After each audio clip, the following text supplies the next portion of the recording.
Praying houses, we walk down to flush them out.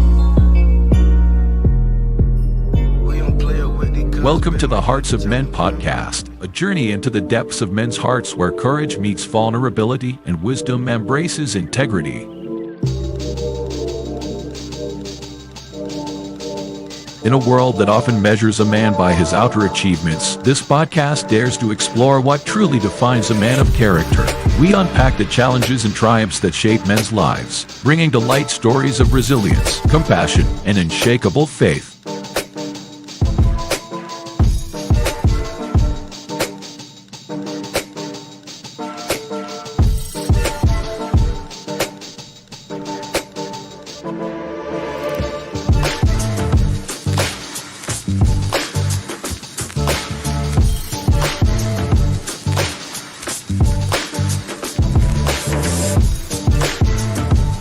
We believe that the heart of a man is a treasure trove of untold stories, powerful lessons, and profound wisdom. Through authentic dialogues and insightful discussions, we aim to unlock these treasures, one story at a time.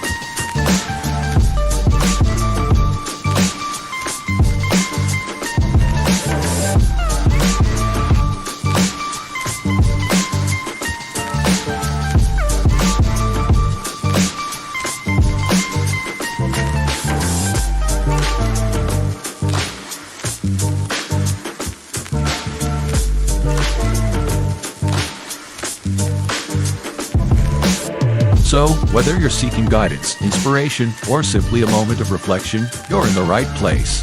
Get ready to be challenged, inspired, and transformed.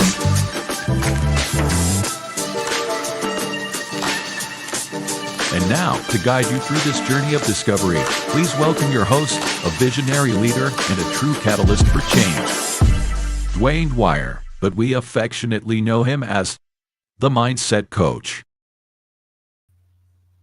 Happy Friday, good evening, and welcome to another episode here on the Hearts of Men podcast. Tonight, we're going to be talking about breaking free from toxic parents, 5 steps to take your life back. But before we do that, we're going to introduce the panel. My name is The Uncle Junior. I also go by the Consistency Coach. Right next to me, the head chief, the head honcho, the Mindset Coach, Mr. Dwayne Dwyer, also known as Go Dogs, and at the bottom, son of Timothy, the available man, and he's a Giants fan. So that's all the acknowledgement he get from me because the Cowboys and Giants play this weekend, and I got my hat on and I'm repping. He got his hat on and he repping. But before we do that, gentlemen, how y'all doing? Go Dogs, go Giants, all those good things like that. I'm good, man. Like I say, Friday, I'm excited. I always look forward to having these conversations. And you know, great week. And we get to end it having conversation with each other in the livest chat on social media. So I have zero to complain about. There you go. Hey, first off, go Big Blue. Secondly, yeah, same. I echo my big brother's sentiments. It's Friday. I'm on here with my brothers. We got the livest chat. I know they're about to go in on this conversation, so I'm locked in. Yeah, man. Appreciate that, man. I'm glad to be here. Hadn't been here for the last couple of weeks. It's football season, so if y'all been here for a couple of years, around this time, I'm doing Friday night football, different things like that. I kind of didn't want to go to tonight's game. Sometimes it's too far away, and plus I wanted to be over here. So with that being said, definitely appreciate everybody for being here tonight. Again, we always know that it's Friday night. Some of y'all have had long weeks just like we have, and you guys could be laying in the bed watching TV. Well, some of y'all might be, but at the end of the day, y'all decided that y'all want to be here tonight, and we definitely appreciate that. Like I said, we understand that people have long weeks and you guys could be anywhere else, but at 8 p.m. Eastern Standard Time, you guys are here and you guys are locked in with us. And with that being said, we want to make sure that we thank you for being here and acknowledge the people who are here tonight, name by name. If I miss anybody, I apologize. I may not see all of the comments. Actually, you know what? Because I'm over here on YouTube. Let me jump over here to the comment section. That way I can see everybody on all the different platforms. So again, welcome to tonight's podcast, Breaking Free from Toxic Parents, 5 Steps to Take Your Life Back. So, with that being said, welcome to the show. His Divine Appointment, Samurai J. I like that name. Renewed Consideration. Appreciate you for being here this afternoon. Nick D, always welcome. Appreciate everything you do during the show, behind the scenes, in the chat, all of those good things. Definitely appreciate you for that. Miss Charlotte Jordan, Mom, appreciate you for being here. Who else? I think I said Crystal Everett. If I didn't, I got another shout out to you. The Chosen One. Who else? I want the knife. I want the knife. Golden Child, man. Oh. I never saw that movie, Shame but I on know you. about it. That's it, man. I'll tell you why, man. Again, appreciate everybody for being, man. I never got to see it, man. When we was growing up, Charlotte Jordan, they ain't let us watch nothing. If it wasn't anything secular, we wasn't really allowed to watch. So I missed all of those late 70s and early shows and movies and different things like that. I didn't see a lot of those things until I got older. Y'all set? Y'all ready to go? Yeah, man, you ain't gonna get me to say nothing against Miss Charlotte Jordan. What's wrong with you? I know Not at all. sir. Did I click that button? Who clicking I buttons? have no idea.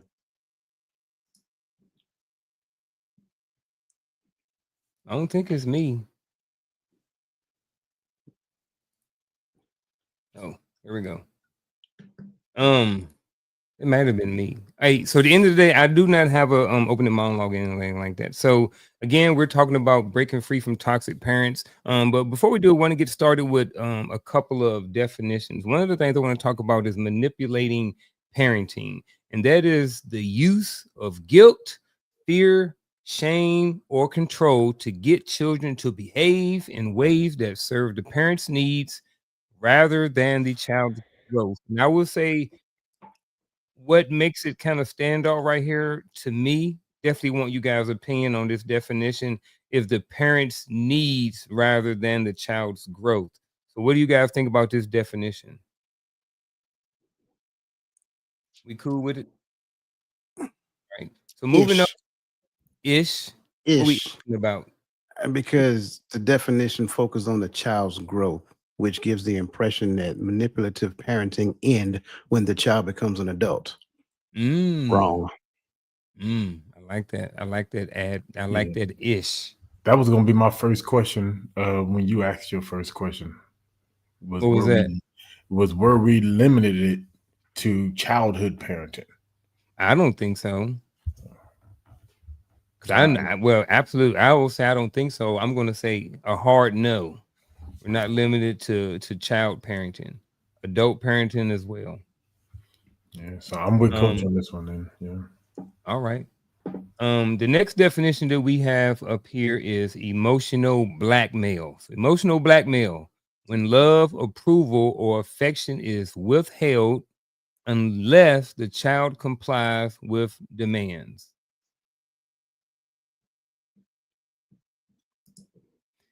You ain't going to get this unless you sit your behind down. Emotional blackmail. Maybe no, well, hold up. That ain't the same thing. That ain't the same thing. I retract that statement. That is not the same thing. See, I see this one more in the adult. That's why I asked that question. Okay. I know we're gonna dive into that, so I get, All right. Well, here's the deal. We can, like I said, all children are on the table. Even us, Miss Charlotte Jordan. What'd she say? I took him to see Candyman by mistake. The next definition we have is healing.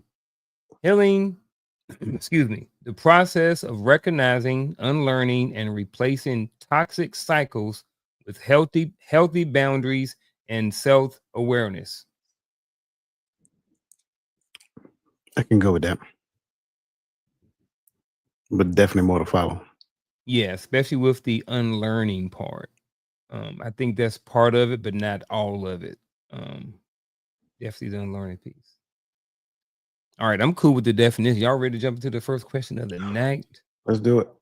All right, chat. Here we go. Here's the first question of the night. If you guys have anything, feel free to hit that like button, share it, ask questions. That's what we are here for. We're here to serve at the end of the day. And it's Friday night, and we got a whole bunch of stuff that we're ready to serve up. We got a plate full of food over here. So, with that being said, what are some subtle signs of manipulating parenting that men might overlook?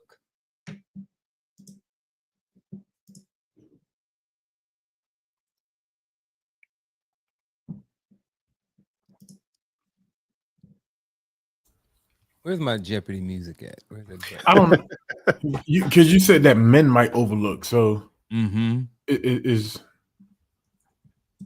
You can adjust. You can adjust the question however you want to do it. I think so. If we start with children, and this is just me speaking. I think sometimes the overuse of affection and presence in children can be the beginning of when we talk about manipulative parenting. I think we can get our children addicted to affection, to that emotional response to everything, that can in the long term lead to the doors being open to be, as you brought up earlier, emotionally manipulated, right? I know a lot of parents out there that love to hold their kids, hug their kids, be up under their kids all the time, but I do believe that children need to have a space that they can process and be children and play, where we're not necessarily up under them all the time. Of course, I'm not talking about infants, but that's a sign to me. I think because again, manipulation is manipulation, right? So I kind of want to start there. And so when you look at the signs of manipulation, it's almost like, quid pro quo, things of that nature.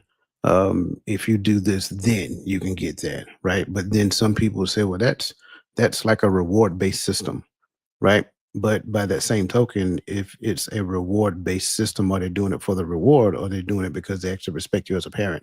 And so that by itself can actually lead to some type of misunderstanding within the child. Um, Coercion. I will also, I hate to go this route, but the threatening of physicality, I'll say it that way, the threatening of physicality if you don't, right? That is a version, believe it or not, of manipulation. Now, there are times where I believe that is warranted, but then I also believe that we have to measure that with a grain of salt, and that should not always be the answer when it comes down to me communicating with my child, me convincing my child, not convincing, but me helping my child to understand the difference between right and wrong. That's really an aspect of me being a parent, teaching them the difference between right and wrong so that they can actually make the decision. So if I don't do the work on this side, punishing them on this side when I don't necessarily do the work, I mean, that's not necessarily their fault. That's my fault. I think too many times, going back to the whole manipulation piece, I think we can clearly identify it in the space of interpersonal relationship between male and female. And then we don't necessarily identify it in the space of relationship between parent and child. So if it exists in the space of relationship, right, between male and female, it has to also exist in the space of relationship between parent and child. Because at the end of the day, like I said in the beginning, manipulation is manipulation is manipulation. If I withhold this because I want you to do that, that is called manipulation. Now, I get it. I understand what punishment looks like. If you don't behave accordingly, then we take this from you. But you knew that before going into that behavioral cycle, right? So we put it up front, right? Punishment is not a bad thing. But I also believe that there's other ways to teach a child a lesson when it comes down to this particular behavioral style without taking stuff from them. But I'll land right there because I'm sure that's going to spark some concern. I definitely can rock with all of the perspectives and different things you had. when I look at this, I didn't necessarily see necessarily a man or female thing. I looked at it from a parental side. But with that being said, I see it at the high school. And as I think about this thing that I'm going to say, I can see it being used very early on in life. And that thing is, when a child is young and you say, hey, you know what?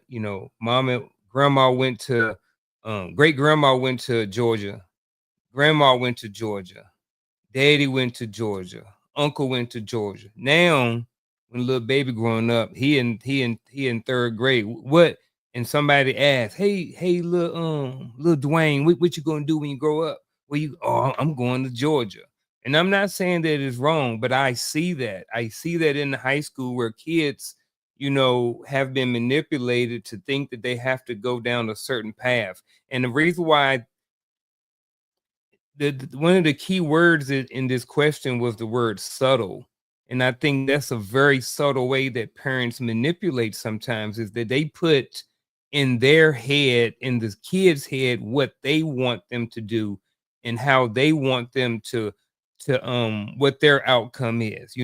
My baby going to the army. The baby 2 years old, because he got a water gun. You know what I mean? He could put your lipstick under his eyes. You know what I mean? He going to the army now, in his whole life, he got this dream. Not saying that it's wrong, but I am saying that sometimes those are ways subtly that we manipulate our kids. And when that parent that is always that dad that's always on that son about, man, get out there and play football and trying to live through their kids and stuff like that. I think those are sometimes those subtle ways that parents manipulate kids and stuff like that. What do y'all think about any of that, or anything that y'all want to add to what you guys were saying? I mean, I agree with what you're saying. I agree with what Coach is saying as well. Actually, you know what? I don't have a comment on what Coach said. I have a question then on what Coach said. We like questions over here.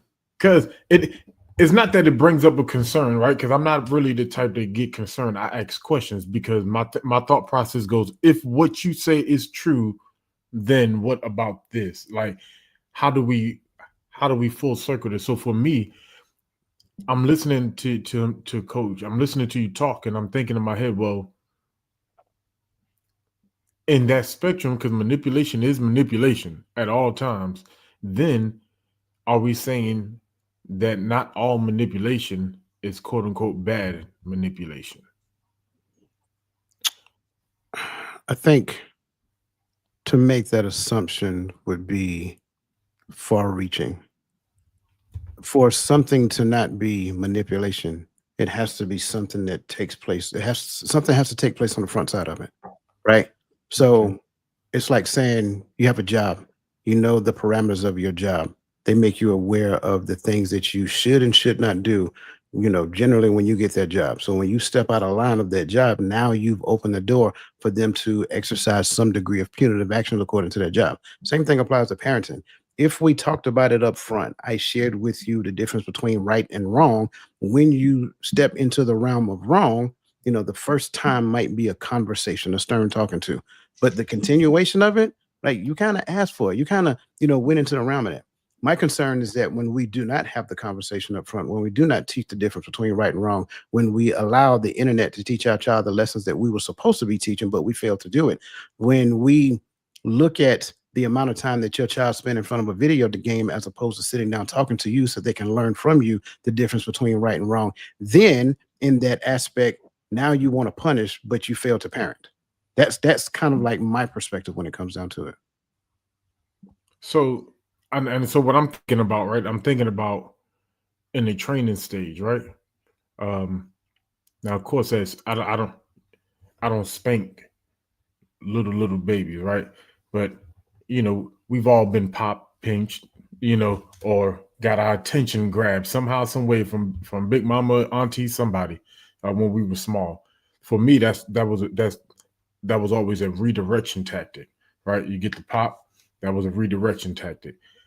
When I began parenting, of course, that's when I started hearing about the whole, Well, use the reward system instead of timeouts. Instead of, my daddy put us on the wall. You stared at that wall till you thought about what was going on while you got that butt whooping, right?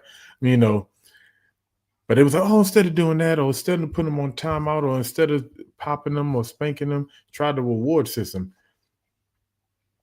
And I've always heard that being taught to young parents in the training stage. So that's what made me think, like, okay, so then can it be a such thing as quote unquote good? And I'm putting the good or bad in front of it. And I'm not even assuming that we're saying that manipulation is bad or good. I'm just trying to, clarify that part, because I've tried both. Now, of course, I've got more results with the popping than I did with the this or that, because you learn to live without something when it comes to doing what you want to do. But And I kind of want to add that before you respond to that, Coach. And I'm thinking it's right along the lines of this too, because I got further questions about this too. I want to know more. Is there a fine line between manipulating and parenting your kids? Because at the end of the day, we're putting information in them because we want a certain result from that. I put certain things in my son because I want to manipulate them to where they can behave in school, to where I can manipulate them so they can use critical thinking to make decisions. But is that manipulating? Is that teaching? And where is that line at? You know what I mean? And that kind of goes back to what Son of Timothy, I think, is talking about too. You know what I mean? So I'm thinking that both of what we're talking about is kind of intertwined. Right. So the line is drawn in the definition. Manipulation is so it works in my favor. Training But is so, it can work in their favor. Wait, hold on. Let me finish. Okay. Training is so it works in their favor. So if training works in their favor, I don't avoid the necessary work on the front side as a parent and then get mad at them when, oh, I got to go to the school. I got to take off from my good paying job and go to the school to see about you because you acting up. Well, mom and dad, if you did the training on the front side, then maybe, and I stress maybe, I'm not saying this is all the time, right? Maybe they wouldn't be acting up. So now at that point in time, the punishment is more so manipulation because I'm focused on the fact that I have to leave my job to come and see about you, as opposed to putting in the work on the front side to train you so that you can be better. That's the thing that makes it manipulation. Again, manipulation is always working in my favor, not necessarily working in their favor. Oh, the definition. That clears it up. That clears it up. The freaking definition, man. So there's a gray area, though. Huh? There's a gray area, even with the definition. Is it? So, and not to me, not if one is focused on that and one is if manipulation is focused on me and training is focused on my child, then if what I'm teaching them is to get a certain outcome and it's in the betterment of them, then that's training. But it benefits what I'm me. doing now. I do think. Well, now go ahead. But it benefits me as well. How so? I think it can benefit me as well too. I gotta hear this. Focus is not on me. I gotta hear. Let's go back to the it benefits me part. I was reading the chats, right? And so I'm trying not to jump on toes, but Samurai J put a comment up talking about it starts with single parents. I don't disagree with his statement, but he makes a statement about single parents manipulating their children to fulfill certain aspects that a spouse would. Example, daughter taking on duties within the household that a wife would normally do. Right? That may benefit a single father, right? Raising girls. Right? He gets the benefit of not having to do the dishes after feeding the family, or her having. Now, my sisters in my daddy household did certain things because he said he wasn't raising lazy women. He wanted them to be wise. Now, I don't know how that played out in the long run, but the way I always thought about that was because even my son does chores around the house, but I want him to learn how to take care of his own home when he get out the house. I feel like that's training, but that's one less room I gotta clean when he cleans the bathroom or when he does the dishes. I ain't got to do it. All I got to do is cook, feed, and they do their chores. I get a benefit, but it's also I'm using it to train them. So that makes sense. Sure, you're talking about the duality of a thing, right? But I'm talking about the purpose, like your primary reason for doing a thing. There's always duality in anything we talk about, right? So if my reasoning behind doing the thing is train a child up in a way that they should go, then that's to benefit the child. If my reasoning behind the doing the thing, because man, I'm tired of cutting this grass, I'm glad that boy turned 16 so I can put him behind that lawnmower. That's totally different. My mindset is warped. And so now what I'm doing is manipulating. Sure, the duality still exists. They will benefit from learning how to cut the grass. But if I do it the right thing, I'm not going to send them out there to cut the grass. We are going to go out there and cut the grass. It's a big difference. So I think just because we can highlight the duality of a thing doesn't make it right. It's like, what is the primary reason that I'm doing this thing?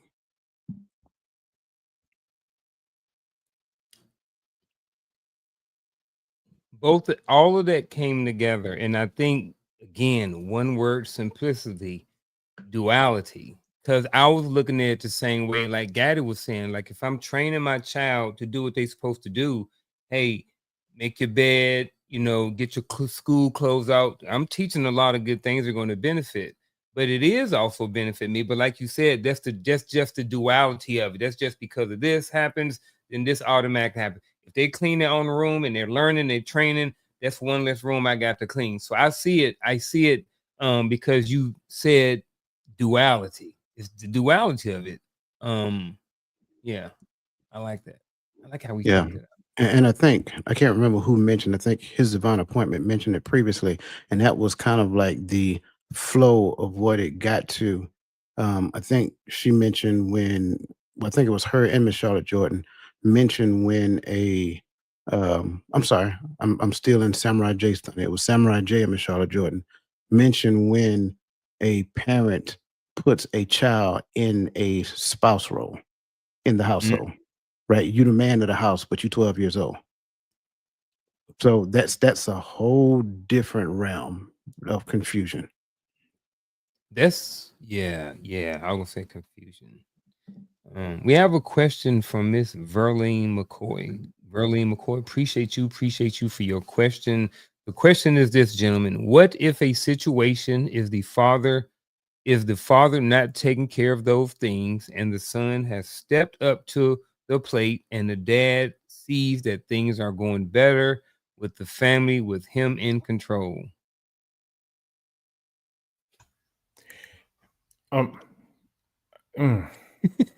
Yeah, this Gaddy's area right here. This got Gaddy written all on it.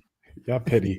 I'm letting you go first, bro, because Hey, I know. That's why I unmuted my mic. I was like, let me get mine out the way.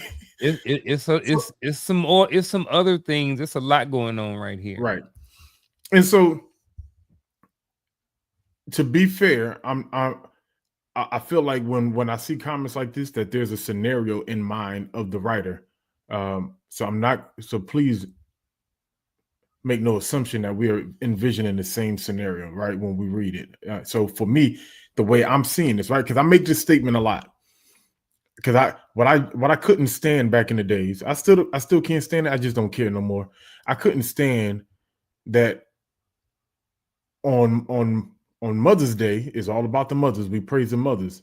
But on Father's Day, I don't know if people remember, but for like a good 3-4 year span, it became big for us to praise single mothers for Father's Day. Like, no, I'm mother and father. No, that child does not have a father.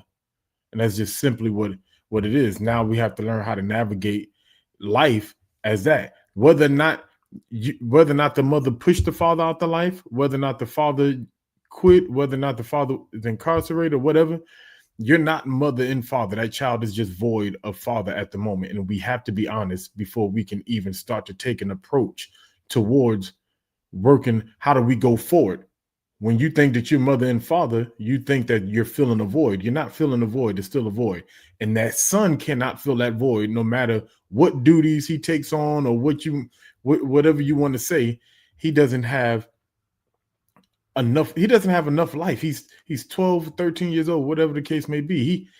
He doesn't have enough. His body is not even prepared to properly defend you, right? Or secure the household at the minimum, right? So when I see these conversations, a lot of times we believe that we can have a replacement or a fix for fatherhood. There is no replacement, no fix for the father being absent, no matter what duties the son takes up. And the same thing for motherhood. But I know that if I say that for motherhood, and I'm not just talking about I'm not talking about in this community on this panel, but I'll have a resounding agreement. That's right. You can't replace the mother. So we have to have that same conversation, the same energy. Regardless of what the son does, the house is void of that father. Well, I do not agree at all with anything that young man just said. But I'm gonna start in a very simplistic way that I know a lot of people aren't going to like to hear. First and foremost, I want to point out in the statement, the son has to step up to the plate. Sorry, there is no plate that the son can step up to that the father was supposed to own. There is only one king. The prince is never the king. I'm sorry. I don't care how we want to construct it. It's not going to happen that way. We made that up in our head, and that became a way of life for us and us alone. It is false. It is a false narrative. Just because your child is doing some chores in the house, well, probably they were supposed to be doing the chores anyway. Now, going back to what Samurai Jay said, he said he wasn't talking about regular chores. He's talking about when you have your children, like take care of your child. That is a parenting flaw. I'm just keeping it real. I got it. I understand, life presented some circumstances, but we need to go back and take a good, hard look in the mirror.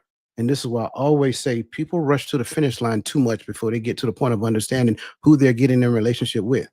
If said man was lazy, he kind of showed you he was lazy before y'all got married. Sorry, those are the facts, right? All you had to do was pay attention. But a lot of times, and this kind of goes back to what we're talking about, manipulation, right? A lot of times we get married for our own reasons.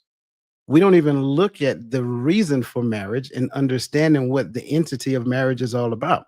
It's like, it's going to change my life. Therefore, I am going to marry this person, or the first person who offered to marry me. Yep, that's right. Fi call me. I'll tell you the truth. So, and I'm not afraid to tell it either.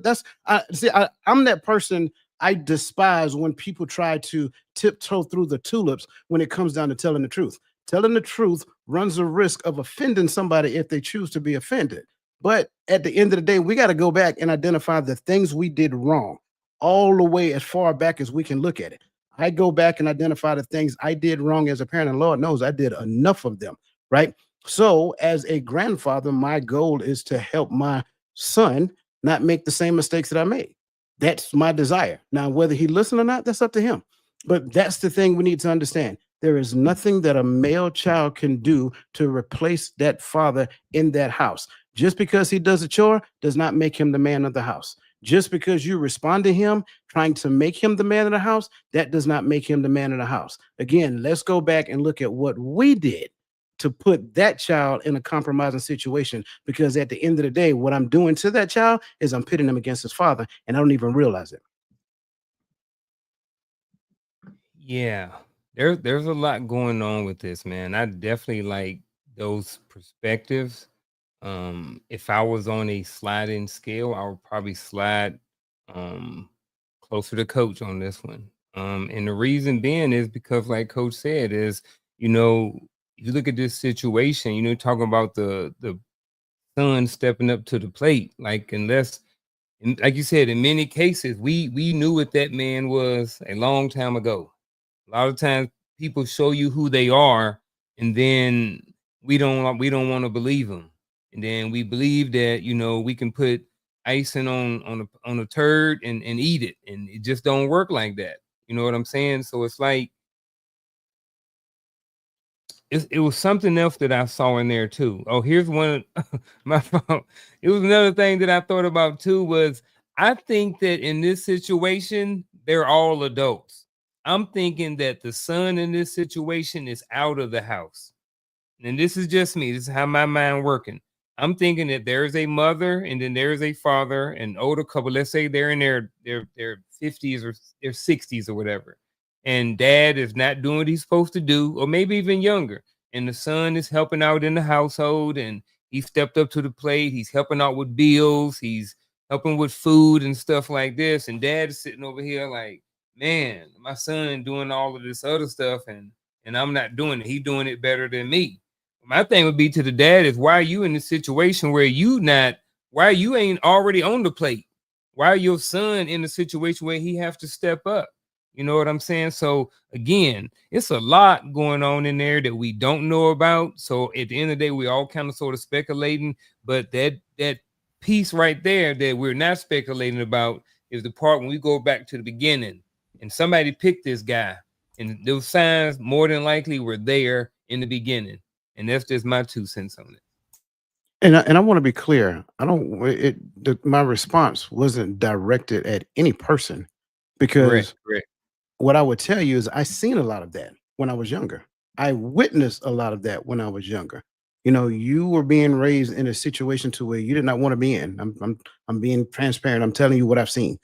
You being raised in a situation that you didn't want to be in. So the first male that says, "Hey, will you marry?" Absolutely, I'm gone. Right.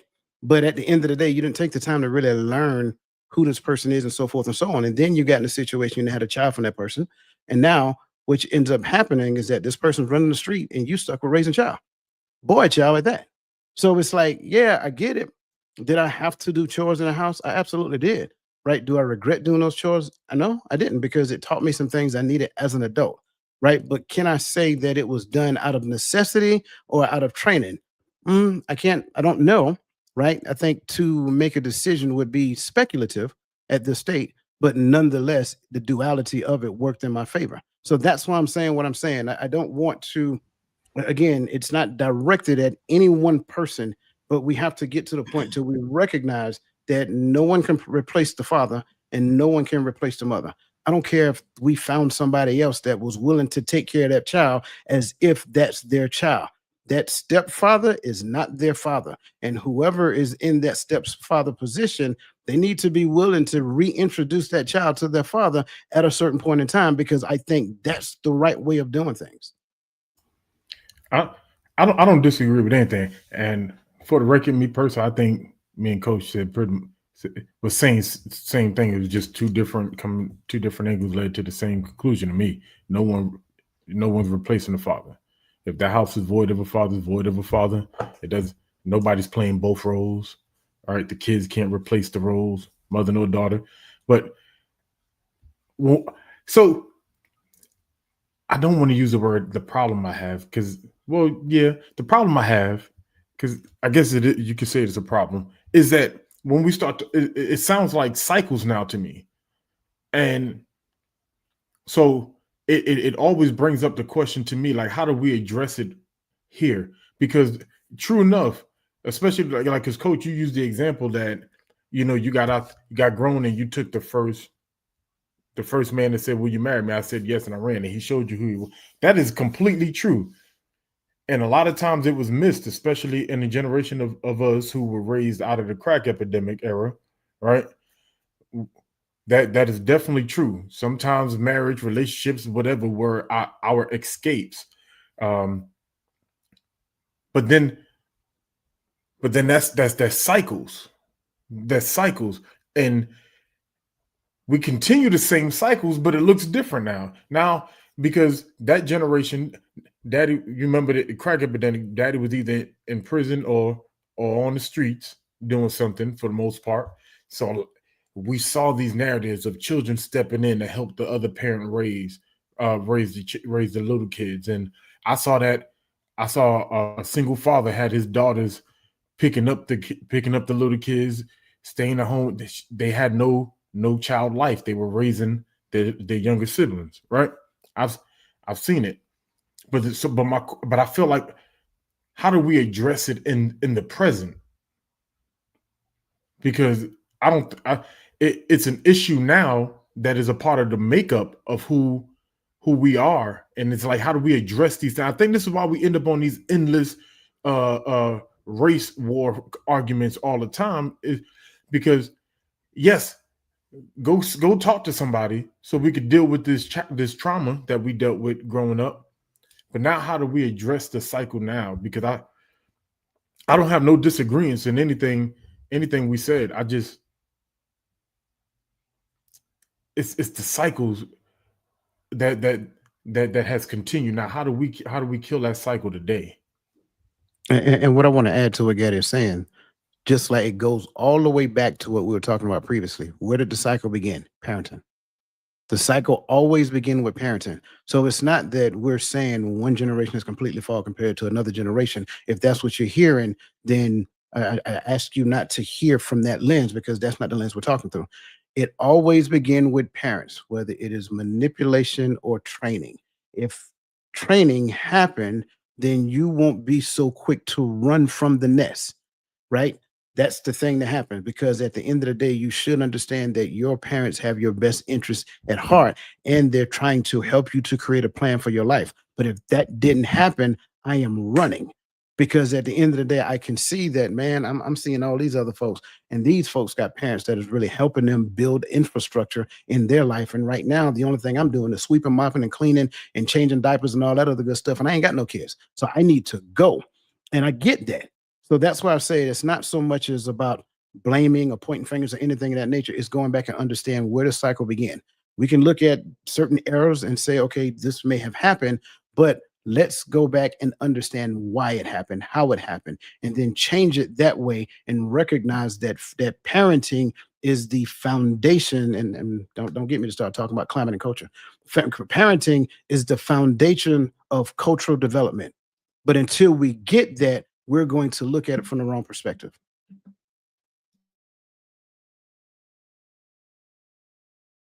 Man, we've been chewed on that bone, and I have enjoyed it. I mean, we 42 minutes and we only hit one question. But I say that to say I definitely appreciate we definitely appreciate all the engagement from the chat. You guys are super awesome. You guys are the most empowered chat on YouTube, all of those good things. So definitely appreciate everybody who's already hit that like button, who's already shared it, saved it, and all those good things. Again, appreciate you for being here this afternoon. Appreciate everything that you guys have said in the chat. You know, there's nothing in there that we take for granted. Appreciate all of it. And again, Miss Verlene McCoy, appreciate you so much. That was a great question. And you see how much how long we went just off of your question. So Dan, like Coach always say, we will derail a whole show for a question, and that question did not derail the show. That question was right up in the right path that we were already on for the show anyway. So again, Ms. Verlene McCoy, appreciate you for that. We're going to move on to the next question, and this next question is not just for us, but it's for everybody in the audience as well. What's one lesson you learned from your upbringing that you had to unlearn as an adult? What is one lesson that you learned from your upbringing that you had to unlearn as an adult? I just told you. Like literally, that was the lesson. That's why I'm so passionate about that lesson. Because if it's not happening in the home, then you're setting the conditions for a perpetual cycle of mismanaging others in relationships.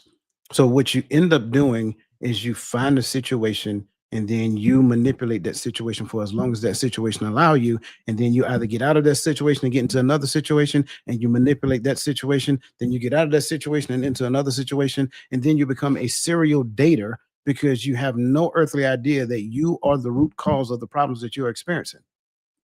So the one lesson is the simple fact that it all begins with parenting.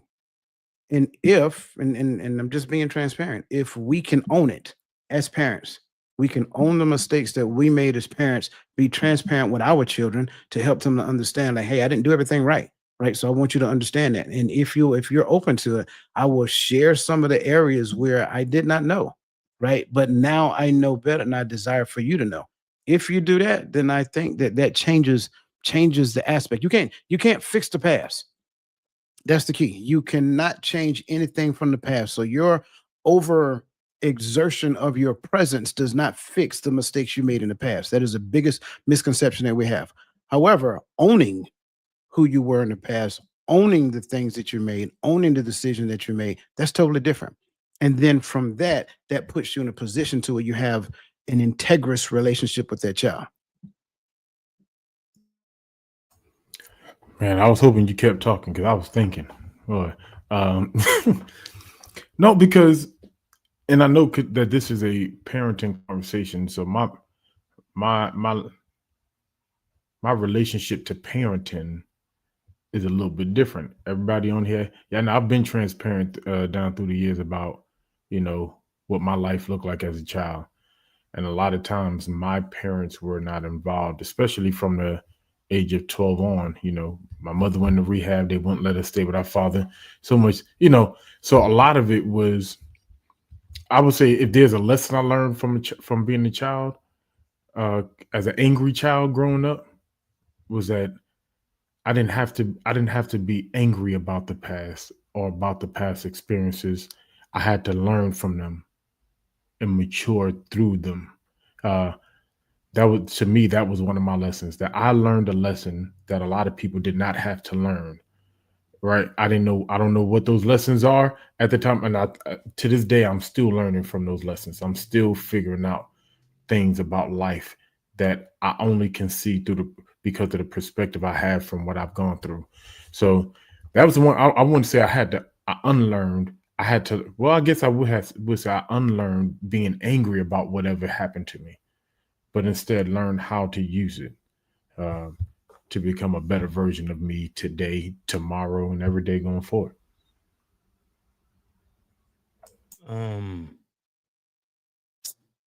How can I put this? This is gonna be about Charlotte Jordan. So I gotta tiptoe around and making sure that she's in the chat and making sure that I'm kind of spot on with this. I just lost my train of thought.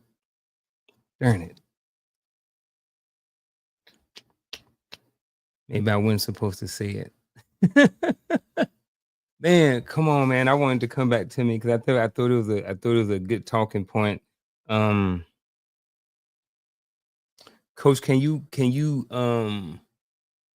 give me like 2 minutes of just anything on the topic? I know you can just keep us going for about 2 minutes if you can.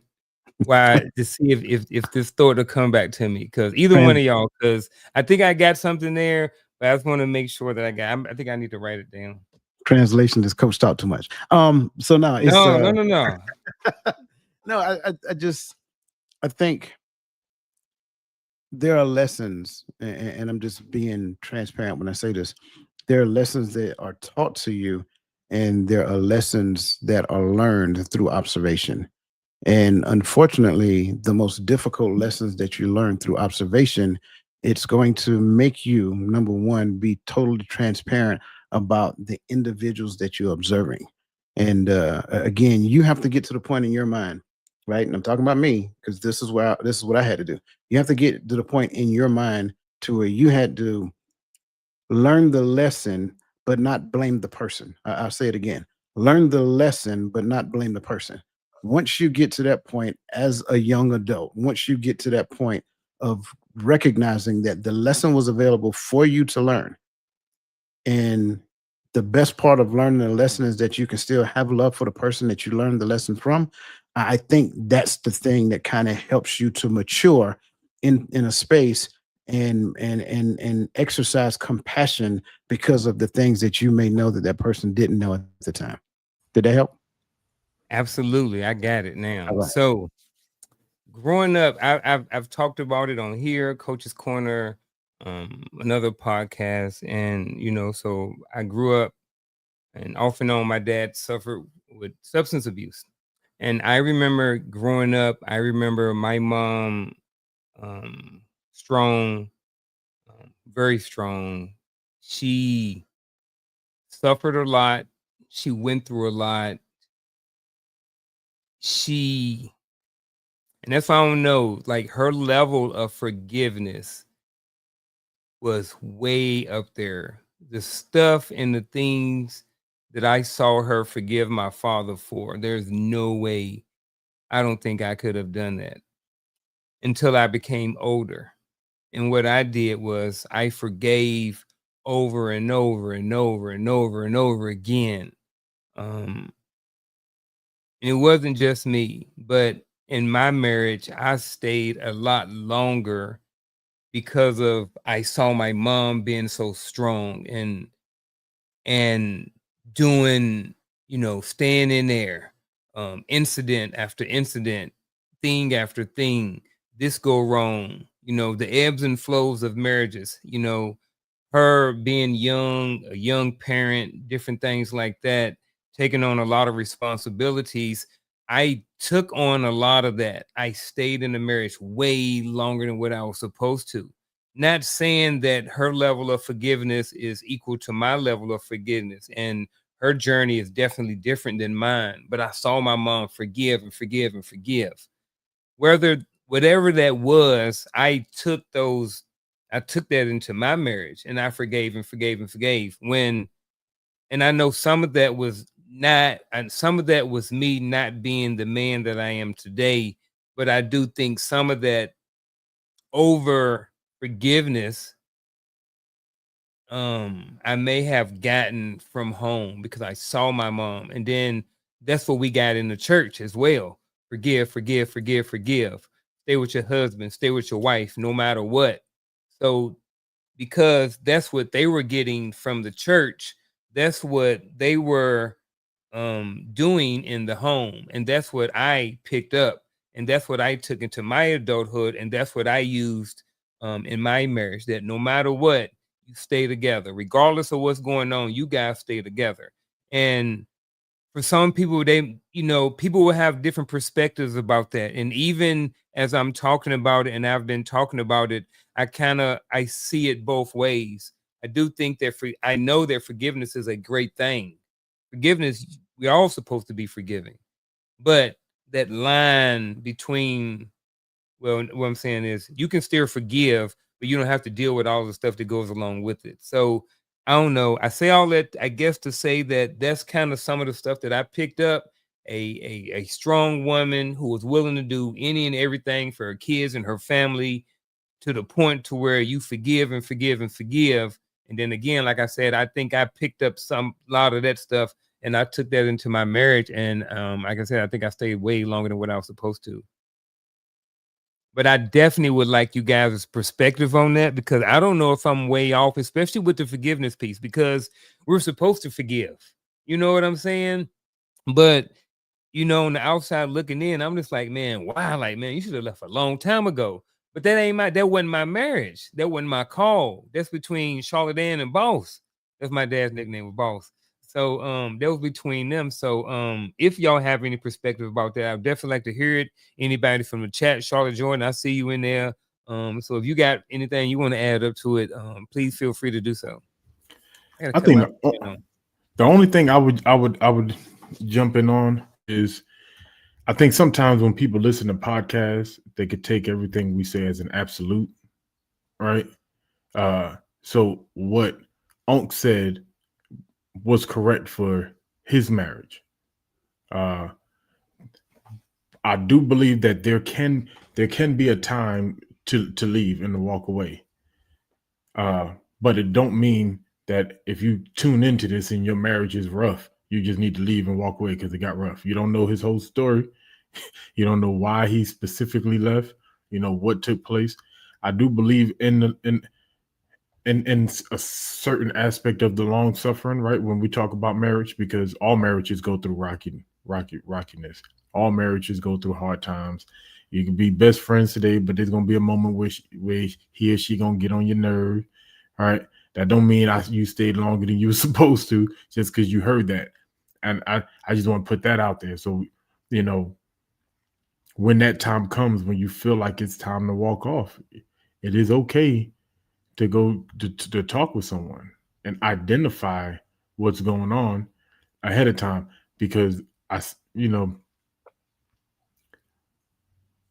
when we start talking about scriptural aspects, if you want that perspective, we'll give you that perspective. That's not what you're looking for. And I say that because some people just don't want to stay just because they're not happy at the moment. I listened to someone, she said the hardest lesson she had to learn how to do was to be unhappily married, to get back to being happily married. Right. And I'm not saying everybody has to be unhappy for the rest of your life. Right. That shouldn't be the case. But both parties have to be willing to work and have to be willing to take accountability. And accountability is not saying I did wrong, but accountability is addressing it within yourself and getting some help with making some change for the betterment of the relationship. I just wanted to add that in there because y'all know me. I don't like stuff left out there that someone can take and run the wrong way. You good? That's why I asked you if you had anything else to add. You good? Run with it. Run with it. Run with it. I'm You gonna go. throw a little mud in the window real quick. All right. I think too many times we hold ourselves accountable for what we know today, compared to what we didn't know yesterday. If I have no idea what marriage is, I may have seen marriage. That's about it. I don't necessarily know the ins and outs of it. I only know what I've seen. I just know that it's companionship. And let's just be honest. When you're a young Thundercat, 18, 19, 20 years old, you really only get married for a couple of different reasons, bro. Let's call it what it is. The little butterflies in your stomach, puppy love, that's for starters. But that puppy love is connected to something else. That's the main reason why. Because let's just become transparent in our community. They talk about one thing and one thing mostly. You can't do this right here, right? That's the one thing you can't do. You do that right now. No, it's not just that one thing. But again, so when you look back there and say, all the things I didn't know back then, and then here all the way over here, based upon what I know now, and then I hold myself in contempt and say, I stayed way too long. Well, you stayed way too long based upon what you didn't know and what you got yourself into. And then based upon that, you were trying to make it work, but you didn't. Again, not your fault, but is your fault. You were trying to make it work based upon the work that you didn't do on the front side. So you didn't have the correct information, you didn't have the infrastructure, and you didn't have the operational know-how. But yet, I'm going to take on one of the biggest and most daunting things that I can consume myself with, even though I am still trying to figure this thing out called life on my own. So come on, girl, let's go do it so we can figure this thing out called life together. Think about it. Like you think that I'm just being transparent. Think about how nonsensical that is. And trust me, I'm speaking I did it too. So I'm not judging anybody. I'm saying we've all done it under the fun. That's why I keep going back to parenting. Because if I parent the right way, my kids don't feel like they need to rush into marriage. And if they don't feel like they need to rush into marriage, and because I don't kick them out the house at the age of 18, I help them to grow out the house, right? Having a great foundation. So I think when we look at those things, all those things are opportunities for us to understand differently now, teach different lessons at our ripe old age of 50s, Gaddy, you 40, so at our ripe old age, we can teach better lessons now so that our children don't make the same mistakes, so that they take the time to understand the person that they're getting into, so that they understand what the sanctity of marriage is. Then when you move into it, now you recognize that both parties are going into marriage, understanding what marriage is, and it's not for selfish individual gain. Yep. You see, Charlotte Jan just posted some of her story. Came into the church and married at 17. That's when my mom got married. Had me at 18. So, yep. There you go, folks. Appreciate the comment, Miss Charlotte Jordan. Everybody else, again, we had an hour right now. Let's move on. So what we're going to do right now, we're going to slide over to Would You Rather segment. So I got 10 questions over here for you gentlemen. Would you rather? And if any time after we go through this segment, if you want to go back and revisit one of these things, then just let me know. If you struggle stream tonight, coach, we got it. But we're going to work through this regardless. So with that being said, ladies and gentlemen, gentlemen and people in the chat, the first would you rather question of the night is this. Would you rather have had, I know hindsight's 2020, strict parents or inconsistent ones? I would say in hindsight, strict. But when I was a child, I mean, given the options that you're given, I choose strict. Yeah. But what about when you was 16? At 16, you need strict parents. Yeah. yeah. Next thing you know, I you know I find yourself out need. after dark. Yeah. But when I was 16, I wanted parents that worked too much, so they wasn't home. Yeah. Right. That's what I was just yeah. about to say. You find yourself outside after dark playing hide and go get it. Right, Yeah. exactly. That's what I'm saying. Yeah. We needed strict parents. Mhm. All right. Would you rather heal through therapy or friends?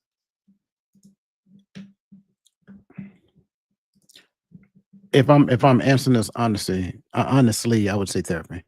Right. Mhm. Even though friends can offer you some reprieve, friends aren't licensed. They don't necessarily understand what they're doing. And you're putting too much on them. So at the end of the day, I would probably like my friends to be able to do it, but they're not equipped to handle the therapy that you would properly need. Mm. I mean, I got some friends that are coaches and counselors. You know what I mean? So nah, You had to I- pay me and coach. No, I'm just playing. that's all right. I'm not. Yeah. You may not have to pay full price, but I'm just telling you the truth. There you go. Touche. Mhm. but I agree that the correct answer is therapy. But if I had a choice, if I could heal Mm. going through my friends, I would rather. Mm. Because maybe it's just my life, my upbringing. I guess is one of the things I haven't unlearned. But I don't trust new people. Like, if you knew, I don't trust you. You know what I mean? So there's a certain level of vulnerability you're not gonna get from me until like maybe session number 10, and by that time I'm broke. You know, from paying you. I'm just being honest. I'm sliding with Gaddy on this one. I'm with Coach, but I'm with Gaddy. I would rather have friends, but I'm knowing that. Hold on, I'm about to slide back over to Coach right Mhm. now. Here's Mhm. why. Because now I'm thinking about what I'm putting on my friend. You know what I'm saying? At the same time, who am I to judge how much they can or can't handle? So I guess I'm splitting hairs. I guess I'm still in the middle right now. But man, would I rather, since I got to choose one, would you rather? Then I'm going with the therapy. Part of the Final answer. thing, part of the thing that separates the therapy from the friends is that the therapists have zero previous understanding of who you are. So that Mhm. makes their biases very minimal. Go with a friend, they have biases that work on your behalf out the gate. So it's Mhm. highly unlikely that you will get a non-biased friend who can help you through the things that you're dealing with. We would like to think that we can, right? And in our mind, like, sure, I'm gonna tell you the truth. I'm gonna tell you the truth, dog. I'm gonna tell you the truth. Yeah, okay, sounds good. Until I tell you what I did. Mm. Right. Yeah. I get that. I Would you agree rather? with you. I'm just Go ahead. saying, if I could, Yeah. if I could heal with the friends, but I agree with you. That's the correct answer. Yeah. But the question is, would I rather? Yeah. Nah. I got you. Would you rather break cycles with your friends or with others? Would you rather break cycles with your friends or with others? What kind of cycles? I'm sorry. Yeah, it said kids. I don't like that question no more. I'm throwing it out. Let's move to the next. Would you rather confront or stay silent? Confront or stay silent? Confront. That's the easy one. Yeah. It ain't easy for everybody. I will tell you this. It wasn't always easy for me. Back in the day, especially like certain parts of that marriage, I'm just like, man, it's better off if just don't say nothing. So Because it's easy. But now, hey, it got to be said. I would say, like, I don't think it's hard for everybody, or for a lot of other people. There may be some, but I think what it is sometimes is the courage. Mm. when I was younger, especially when I was fighting with my attitude, right? I thought the only way to overcome my attitude was to become pretty much of a punk. I'll say, just use that term. I So feel it. I felt like silence was the opposite of arguing, because y'all already know my theology on arguing. I'm not arguing with no grown man for more than 2 seconds. I'm gonna tell you what I feel. You can tell me how you feel. We can either walk away or one of us can apologize and rectify the situation, but we're not finna argue. So I don't know. I feel like some people would rather speak up. They just don't have the courage or the know-how to do so. Holidays or alone? All right, holidays or alone? Let's see if you want to give a one-word answer in the chat. Holidays or alone? Would you rather holidays with triggers or alone in peace? What I Alone. mean is, you going to Thanksgiving. Everybody gonna be there as family, but it's gonna be triggers. So you staying at home, you alone in peace. Holidays, or with triggers or alone in peace. Bro, I didn't even need the explanation. The answer's alone. Right. I'm with you. Solidan said the holiday. So see, here's how I think about this. Right off the bat, I'm like alone all day long, alone. But if there's a family function and there are going to be 20 people there, and 2 of those people are triggering, do I still go and get triggered a little bit to, 10% of the time to enjoy the 90? You know what I'm saying? And I'm wondering if that's what she meant by doing holidays. Is it worth some of the triggering with some of the things in our family, even though it may not give us all the peace, to kind of put ourselves in the crock pot for a day or two during the holidays? That's kind of my thoughts about it. Coach, like, heck no. I don't think, right, but I'm saying I don't think that's what she means at all. Okay. You have to realize she's in a different generation. That generation looks at spending as much time as they possibly can with family while they have the opportunity to spend that time with family. And that's not wrong. You understand what I'm saying? Because I think the more mature you get, the more patience you develop. And so what used to be triggering is not necessarily triggering anymore. So I can deal with, every now and then, Uncle Cleophas get a little tipsy off the wine and get to talking junk to people right around 7, 8, 9 o'clock at night. Because around 7, 8, 9 o'clock at night, I'm going to call it a night anyway. So I ain't going to be around that foolishness. But right around our age, we still in the space where we make that decision. Because that decision says, first and foremost, triggering looks different to us. And I'm not saying that this is triggering for them. Right. Keep in mind, I started with them because they have a massive amount of patience to deal with things, even though in our mind, we remember them from when they were young. And I like to tell my nieces and my sons and my daughters that the grandma you got right now is not the mama I had. I want you to understand that they're not the same. Right. So the patience that they have now, I'm like, oh, wow, where'd that come from? I wish I had some of that when I was growing up. You know what I'm saying? Why I didn't get that grace that you just gave my niece or whatever the case may be. For us, it's like, I'm not going to deal with Uncle Cleophas because at the end of the day, we're going to end up being the one putting out the fire anyway. I ain't got time for that. I got other stuff I got to do, so forth and so on. Now, if the triggering is within me, it might be to my advantage to stay home to work on me to be a better version of myself so I don't mess up the family get together. So I think it looks different, but I understand exactly what she's saying. I tell people all the time, I'm an early 2000 soldier. The way we used to get our battle buddies straight when they were drunk and about to ruin the function, it's not the way you want me to handle Uncle JT, whatever his name is. You know what I mean? Uncle Cleophas. We used to choke him out and take him back to the room. Go on, put him in bed. You know who it is? Uncle Cleophas and Uncle James Earl. Right. There's always somebody. But I agree with Coach. Like, that's a generational thing. But I'm gonna choose self. It's easy for me to choose my peace for a couple of reasons. One, I don't really do the holidays. Two, I'm not doing anything triggering on purpose. I may come by, hug, and I don't have these situations, right? But I'll go hug mama, go say hi to granny, the cousin I ain't seen in a while. Hey, what's going on, bro? But I'm here for a really short time. I'm gonna dap it up, see family, hug y'all, and I'm gonna get on back to the crib. That's just me. Yeah.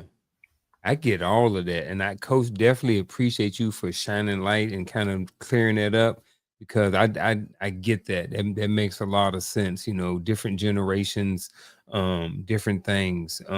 Yeah. I'm sliding over into that zone now too, to where it's worth it. You know, certain things that trigger me before don't trigger me no more. You know, like I said, when Uncle so and so start acting up, hey, we out. Hey, Shell, let's pack up. We going to the house. Like, we ain't gonna be around there. We ain't been around all the drama. Everybody getting drunk and started wanting to make bad decisions and stuff like that. We out. You know, I vaguely remember. I don't remember a lot of parties and stuff like that, but I remember a little bit, a couple of little things. But a lot of those things, you know, you saw the adults doing, and I was like, when I got older, I was like, oh, that's what they was doing. That's why they didn't want us around. So, yeah, definitely. Again, appreciate both of y'all's perspective and you guys' things. So here we go. It's interesting. Would you rather know the truth young or an adult? Young or an adult? Would you rather know the truth young or as an Yes. adult? Young. Young? Yes. He said yes. Yeah, when you said it in the beginning, would you rather know the truth young? The answer is yes. Yes. He said yes. Right. Both. He said young and adult. Okay. Would you rather show scars or hide pain?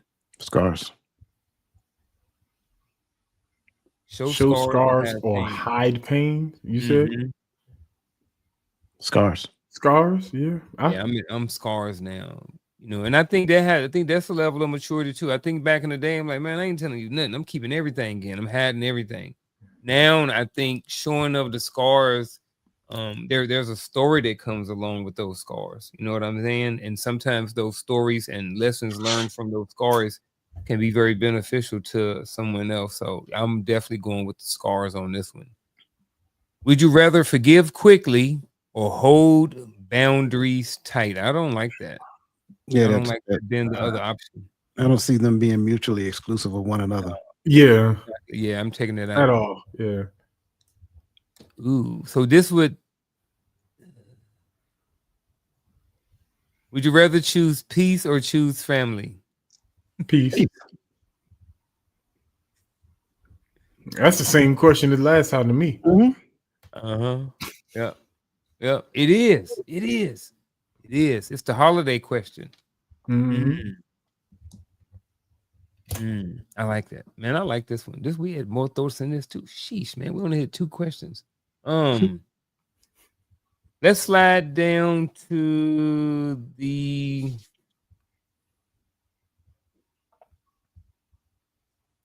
I will go with the what role does the community? Let's go with that one, Nick D, please. Yeah. So here's the next question on the board. We don't have to stick with brotherhood. We don't have to stick with that. But what role does community or brotherhood play in helping men break free from childhood wounds? Or we can go with, what role does community or sisterhood play in helping women break free from childhood wounds? I'm not a woman, so I won't be able to answer that. But if you want to keep this mutual, then feel free to do so. I know Coach gonna go in on this one, so I'm gonna jump out there first. To be honest with you, I'm not gonna even say the brotherhood, because the brotherhood is not responsible for me breaking free from my childhood wounds, right? And here's why I go with the community over the brotherhood specifically, right? Because the people around us, period, especially those people we've called spouse, right? And we share a household with, we share a bed with, have to create an environment for us to be vulnerable enough to be open about those childhood traumas so we can begin or childhood wounds so we can begin the process of breaking free or healing. So to me, I don't think it's a big role because I'm not holding nobody responsible for me breaking free of anything. Right? I have to do the work. I have to seek the help if necessary. I have to have the acknowledgement of what happened. I have to. A lot of it is on Gaddy to do his part. But the reason why I stuck to community over brotherhood, because brothers are gonna be brothers. I know if Roland in that brotherhood, he gonna crack a joke every time I open up about something, and I understand he's not judging me. He's not nothing. That's just how we are. That's how men are. That's how brothers are. Now, I think when we are in a house, that's where we have to be mindful of how we handle each other. Men and women, we have to be careful how we handle each other, because the moment you show me that I am not safe around you to be vulnerable without you mishandling it is not easy. How now do I recover from that? How now do I become, you came in at the wrong time. How now do I come to a place to where I can start to break free from anything when in my own home I can't. I have to shut down because it's not safe. So I put that's the only level of responsibility that I put out there, but that's on us as spouses. Brothers, y'all ain't got that response. I got to do that work. That's not y'all responsibility. So I'll give Coach a couple minutes since he helped me out giving him 2 minutes earlier. Here's how I look at it. I think there's two sides of this. There's the community's responsibility to me, and then there's my responsibility to the community. Along with what you're saying, the community, the way I am as a man, I don't think the community is their responsibility and help me breaking free from any childhood wounds that I may have. However, as a 49-year-old man who will be 50 in December, I think that I have a responsibility to help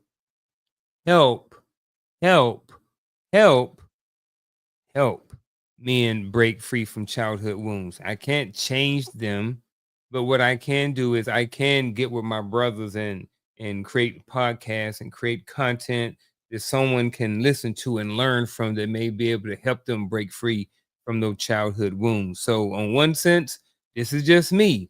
I don't think that the community has a responsibility to help you. Now, it also goes into definitions on what you determine as a community and or brotherhood.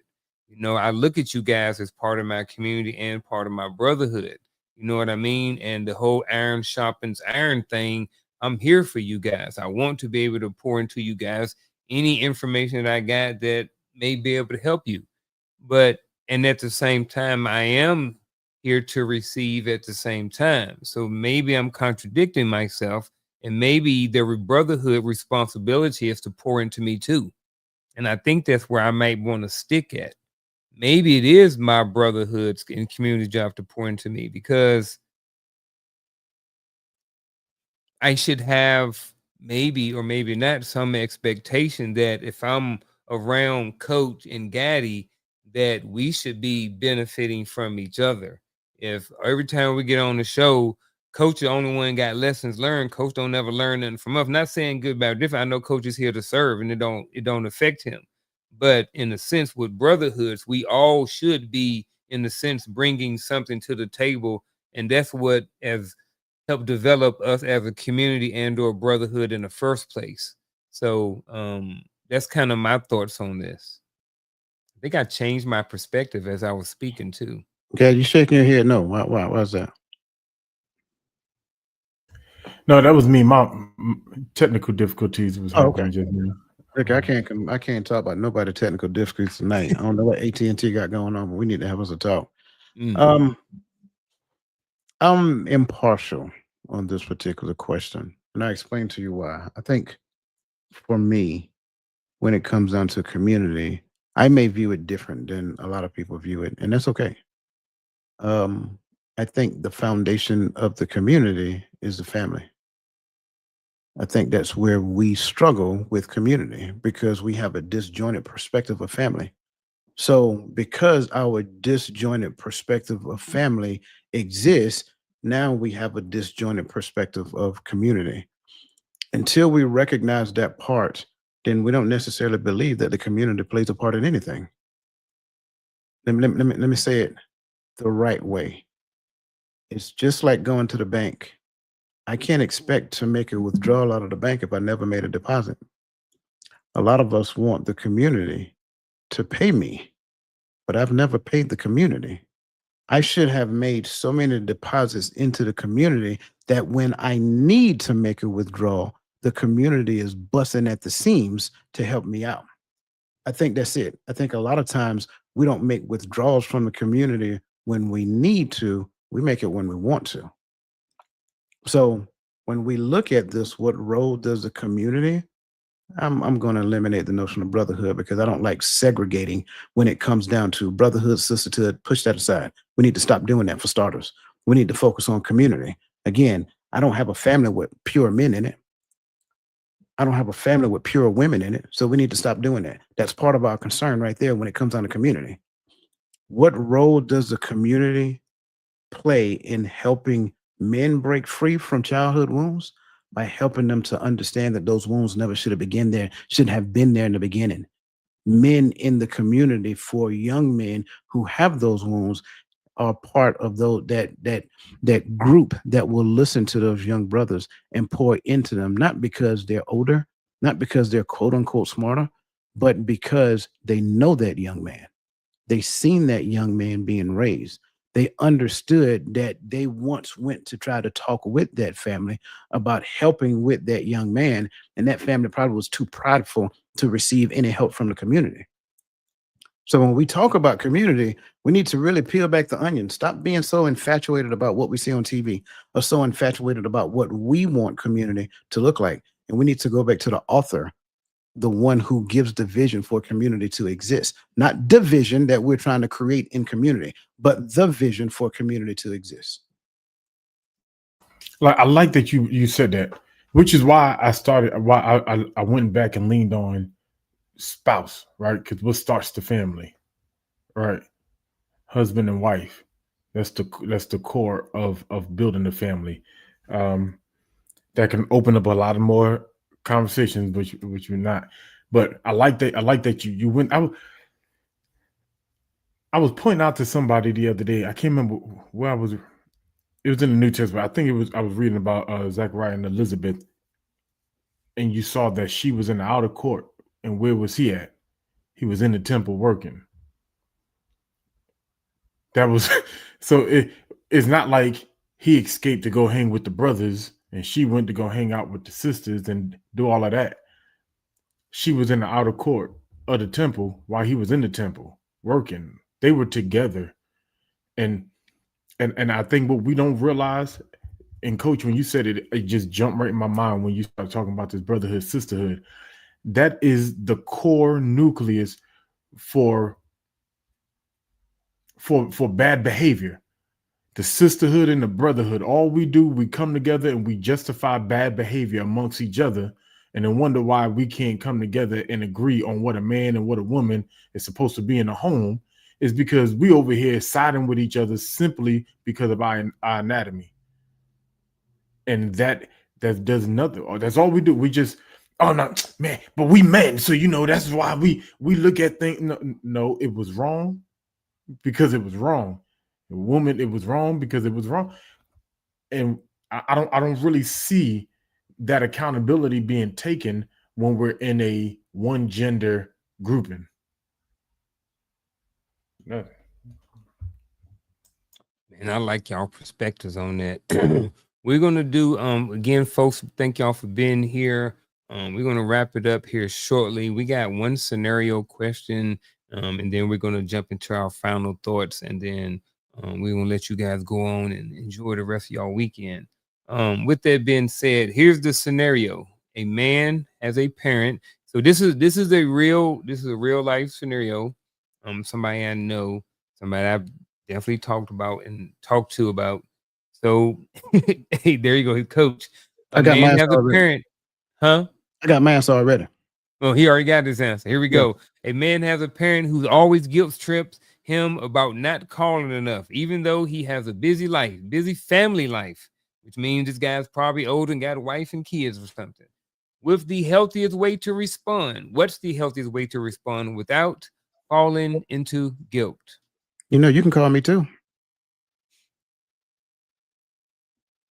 You say, are you trying to say that the phone works both ways? It absolutely does. Mm, Hmm. there you go.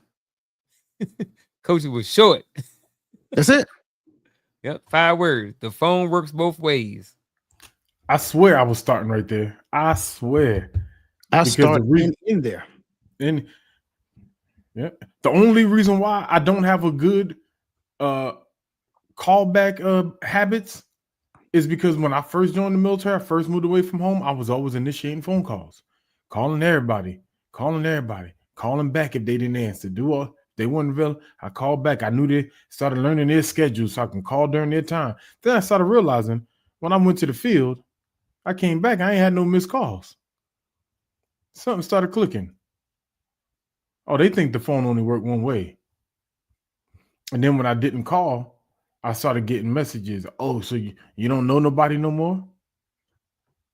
I was calling y'all these first 3 years. Y'all wasn't calling me. And that, to me, that changed the cycle for me. Like, and then secondly, never mind. Yeah, I'll stop it in right there. Because yeah. Man, I see it. I'm kind of where coach at on this.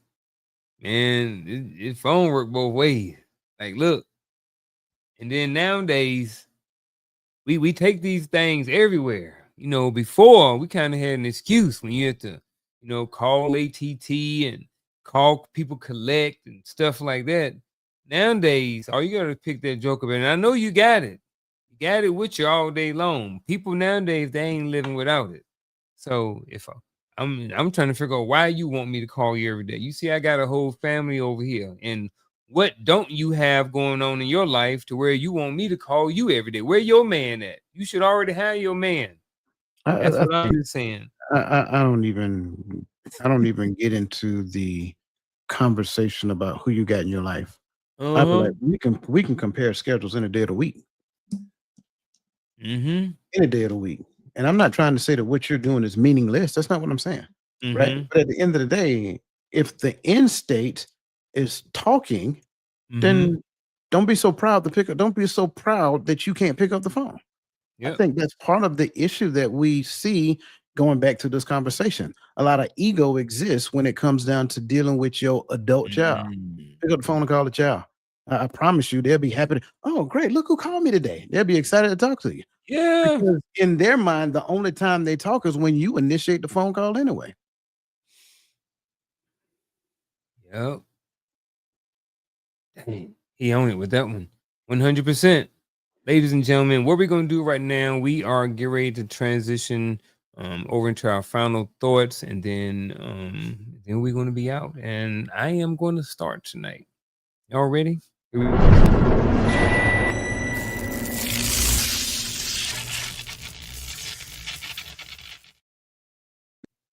A lot of great conversations tonight. A lot of great comments from the chat, all those good things. I want to end with saying this.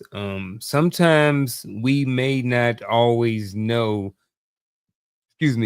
most of us on this platform, either watching this, have been in 2 different roles.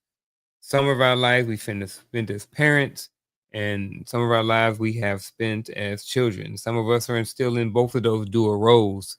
And I would say that, we've all learned things growing up, and we are still learning things, and we're still evolving, we're still growing, we're still trying to be better versions of ourselves.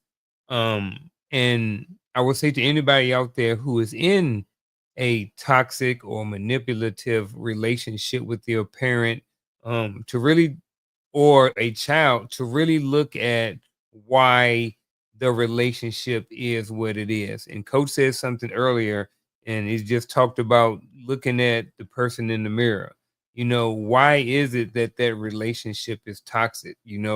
Are you the person who's always wanting your person to call you? You know what I mean? Or what part do you play in that relationship with whoever this person may be, whether it's a parent, whether it's a child, or whatever like that? So, I would just ask you to just look at your relationship if you have a toxic relationship with someone, especially if it's a parent.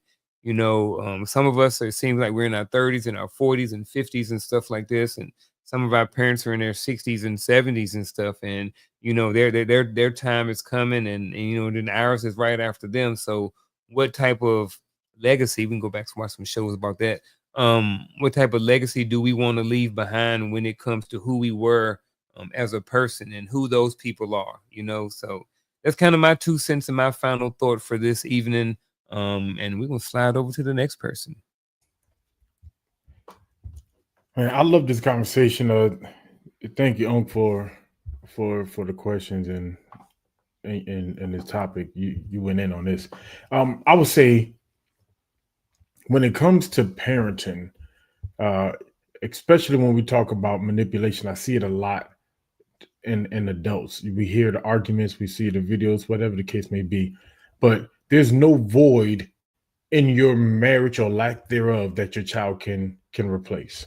A lot of times, even when we talk about the phone calls, the overcalling, or what have you, or not respecting the family that the child has, you can't live and recreate the life you didn't have without a husband or a wife through your children's family.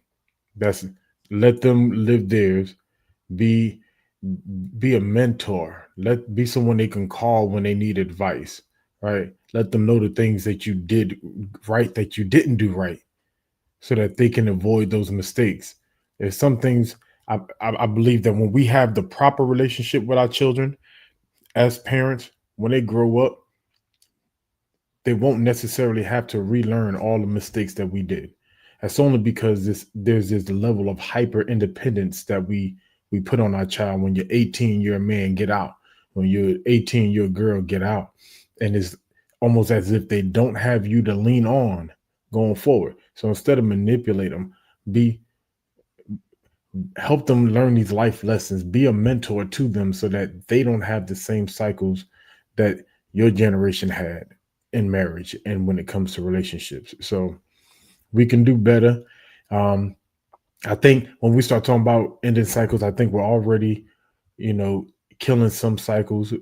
Some, it seems like this generation now, we're creating new ones, but we need that help for as a young man still navigating parenting and relationships, whatever the case may be.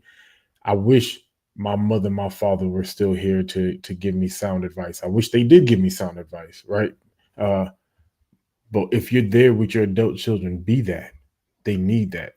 Let them know that they can reach out. And that's all I got. I thoroughly love this conversation. I greatly appreciate everybody's point of view as it comes down to it. Again, love what the chat was saying. I mean, the comments they were saying in the comment section as well. I think we have to go back and understand what we mean when we say toxic, because a lot of times we look at the term toxic and we think something that kills, and that's not necessarily true. Toxic can also be something that harms. And so when you really stop and think about it, as you go back through your lifespan, I know a lot of us were existing in the space of parenthood at a very young age. And so you did what you knew based upon what you saw growing up. But then until you realized that the things that you knew based upon what you saw growing up was not necessarily healthy for the child, by that time, it probably was too late because you was already doing it. So the first thing that I believe that we have to get to the point of doing is, number one, especially for the ones who have children right now, the Bible tells us clear, train them up in the ways that they should go. So when they get older, they do not depart. That's step one.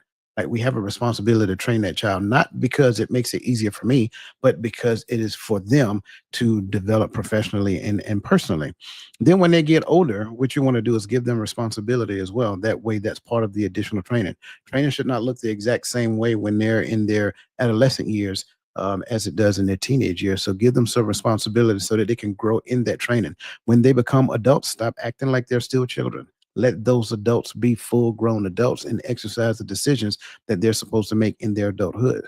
Advise them. That's number 4. Advise them accordingly. Don't think that you're the primary decision maker, and please don't get mad when they don't take your advice, because at the end of the day, advising is what you're responsible to do. And then one of the things I think that we don't do a really good job at collectively, once they get of a certain age, pass the torch to the family, to them, so that you can be in that road to help them based upon the way that they're trying to take the family.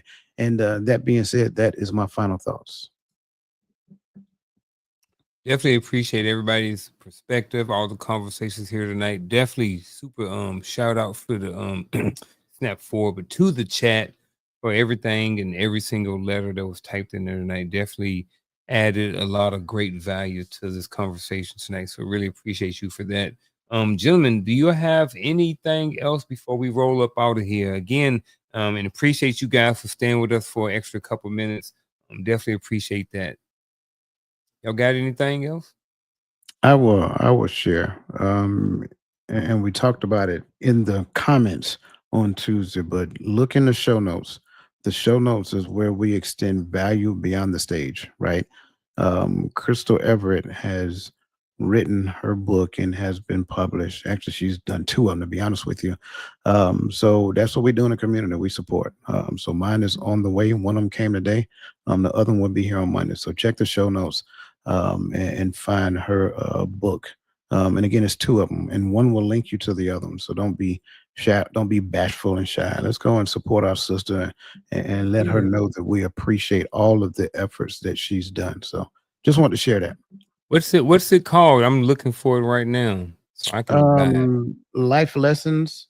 Life Lessons. Right. And then Life Lessons will take you to the children book as well. Okay, Discover Life Lessons. Boom, got it. Mm-hmm. Yeah. And I'm gonna do one better. Here we go. Before we roll out, I'll just drop it again in the chat for y'all. So now you ain't got no excuse. You click on it, go over there and buy that book. I'm gonna buy it too. So with that being said, again, appreciate all y'all. Appreciate everybody. When is the next show? Tomorrow morning? Anything going on? So nope, nothing tomorrow. Nothing tomorrow, but we do have Bible TikTok. study on Sunday. We have Bible study on Sunday, TikTok on Sunday, and then Coach's Corner on Tuesday. There you go.